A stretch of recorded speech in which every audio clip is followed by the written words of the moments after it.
I just finished recording my X Station video and I got a pile of stuff here that I forgot to move before starting this. I'm stupid. Also, it's thundering outside, so yeah, we'll see how this goes. Yet another unscripted video, but I'm leaving for Alaska in just a few days and I need to make sure I get stuff out, so bear with me. How's it going, YouTube? This is Skull, and I'm sure you're all familiar with retro gaming magazines, and even if you never owned one or even saw one in person, you're probably pretty familiar with the concept. I think most Nintendo fans are at least familiar with Nintendo Power. This was Nintendo's official magazine that they put out to the fans of Nintendo systems from, when did this start? 1988 all the way to 2012. So that's a span of, how long is that? That's a span of almost 25 years that Nintendo released Nintendo Power, and they weren't the only ones. Some of the other well-known magazines include Electronic Gaming Monthly and Edge magazine and a few others. And I absolutely love collecting Nintendo Power. I think I'm up to something like 75.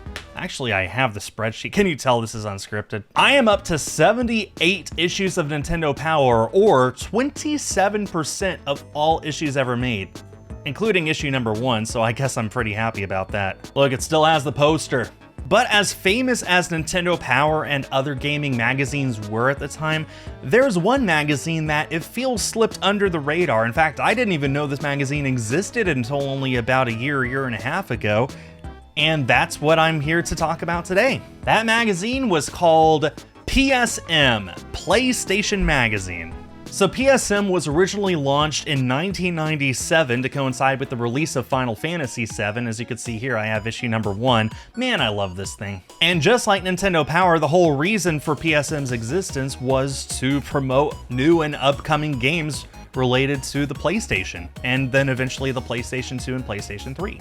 PSM actually began as an independently made magazine not authorized by Sony, although eventually Sony did buy the magazine and start making it their own special thing here.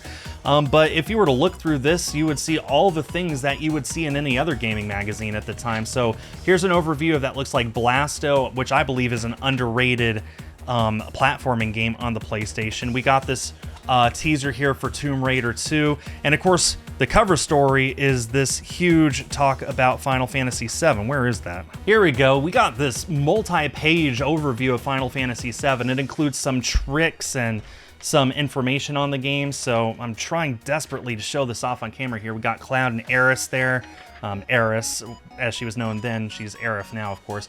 We got an overview of the world and some of the enemies and some of the things that you can come across while you're there.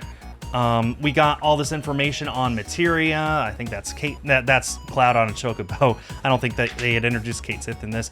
But yeah, I mean, there's just this overview of the game. And for a lot of players, especially, you know, who had never played a Final Fantasy game before, which was most of them, this kind of a magazine would have been a great way for them to learn all the tips and tricks of what it took to play the game.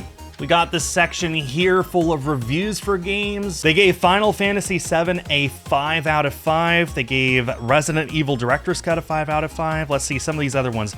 Disney's Hercules, a 3. Felony 1179, a 3. Super Street Fighter Collection, a 5. Namco Museum, a 2. Really? Namco Museum only a 2? I get that it's just a port of all the Namco games, but come on, a 2? You're going to tell me a Pac-Man is only a 2 out of 10? You get the picture. PSM was just like every other magazine of the time, full of new information on upcoming games and current games and tips and tricks, and basically a great excuse for you to buy the magazine. I have a total of only 18 PSM magazines and 2 of the successor, which I'll talk about in a second, but some of my favorites include this huge double wide issue talking all about the PlayStation 2. This issue is dated November of 1999, so this is a long time before the system came out in North America, but look at that. That is, in fact, the PlayStation 2. And I just love looking through these old magazines because it's so nostalgic and it's so fun to look back at what the gaming culture was like back then. I mean, look at this. We got this spreadsheet here, this fold out for Madden NFL 2000 on this side. Look at those screenshots. Man, this is the high quality stuff that you would buy a magazine for. Business reply card. Did anyone actually use these? Look at these advertisements. Now that is an ad from the 90s. Look at that. People don't make advertisements like this like they used to. This is not boring. This tells a story. This turns your head and makes you say, oh, I want to find out more about this game. I want to get this game so I know what's going on. Here we go. So this is the section of the magazine that talks about the upcoming PlayStation 2. Look at all these pictures. Again, this is the PlayStation 2. They had all the information about when it was coming out, all that was going to be included with it. Look at that in the top corner, a picture of the development system for the console. You would never get away with leaking this kind of stuff today. We got pictures of games that had already released in Japan for the PS2. We got this preview of Final Fantasy VIII on this end and the rest of the PS2 preview over on this end. What a time to be alive and get an issue of a magazine. All this for only $5 American and $79 Canadian. What a deal. Another thing about these magazines, look at these covers, look at this. You could just, man, this is a lost art right here, is making covers that really turn your attention. And all of these, I'm pretty sure, were custom made for PSM as well. So we got like Mega Man here. Wow, that doesn't grip well. I just realized, look at the back of this one. This is a Lord of the Rings cover, so nothing interesting, but look at the back. They were advertising the Nokia N-Gage. A competitor system right there on the back of the PlayStation magazine. Just look at these covers. I'm not even going to bother to take my time to show them all off properly, but look at these.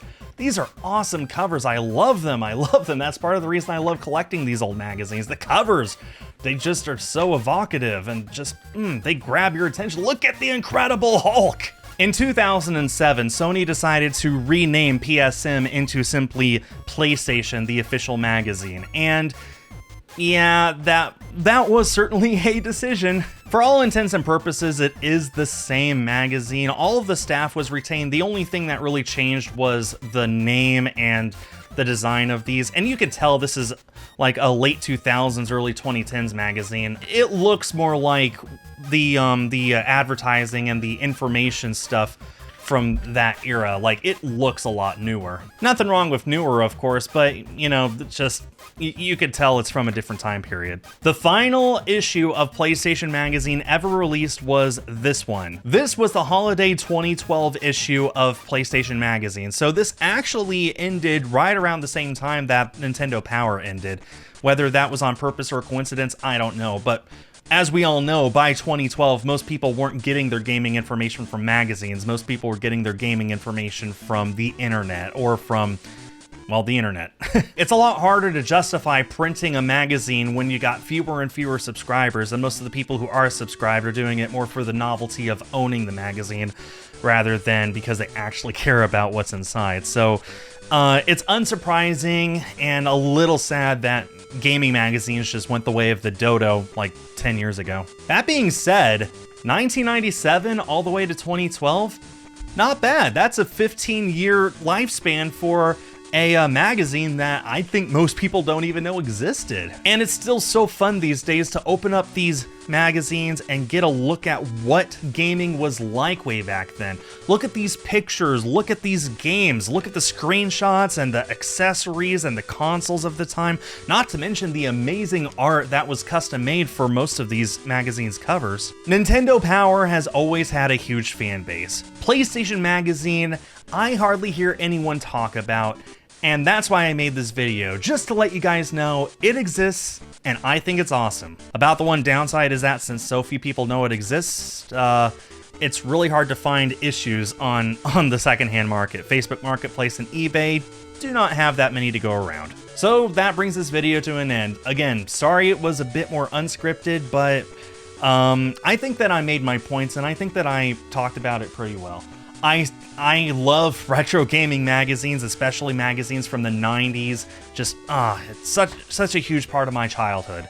I never knew PSM existed when I was a child, but reading it now brings me back to the time when I was a child. If you own any PSM magazines, then let me know. I love to hear other collectors who who got this or Nintendo Power or any other gaming magazines. Did you get magazines back then? Do you have a collection now? I'd love to hear about in the comments. And please consider subscribing for future content similar to this. That does it for now. The thunder outside is getting louder, and I'm afraid I'm going to lose electricity any moment. Thanks everyone for watching, and stay tuned for more. Also, when this video goes live, I am going to be somewhere between Anchorage and Juneau. That'll be fun.